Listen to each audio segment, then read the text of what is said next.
सध्या मी राधानगरी धरणाच्या 7 स्वयंचलित दरवाजाच्या इथे आलेलो आहे। तुम्ही माझ्या पाठीमागे बघू शकता की हे राधानगरी धरणाचे 7 स्वयंचलित दरवाजे आहेत।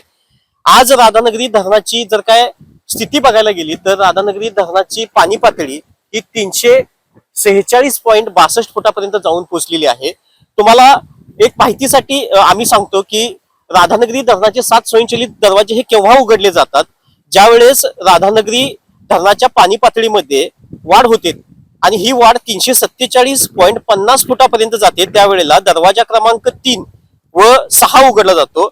त्यानंतर 347.55 ज्यावेळेला पाण्याची पातळी होती त्यावेळेला दरवाजा क्रमांक 5 आणि 347.56 इथपर्यंत पाण्याची पातळी जाते त्यावेळेला दरवाजा क्रमांक 4, तर 347.70 ज्यावेळेला पाण्याची पातळी जाते त्यावेळेला दरवाजा क्रमांक 7 हा उघडला जातो। त्यानंतर 347.72 ज्यावेळेला पाण्याची पातळी होती त्यावेळेला दरवाजा क्रमांक 2 उघडला जातो।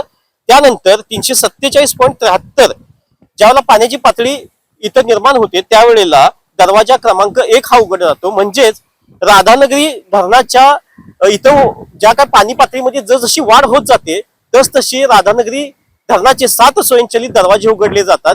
त्यामुळे आता जर बघायला गेलं तर राधानगरी धरणाचे पाणी पातळी ही 346.62 फुटापर्यंत पोहोचलेली आहे।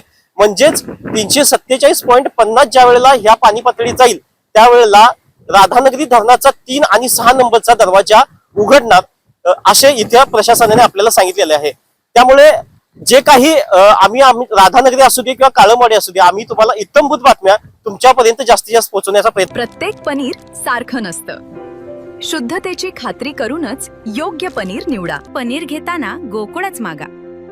शुद्धतेचा विश्वास, चवीचा आनंद।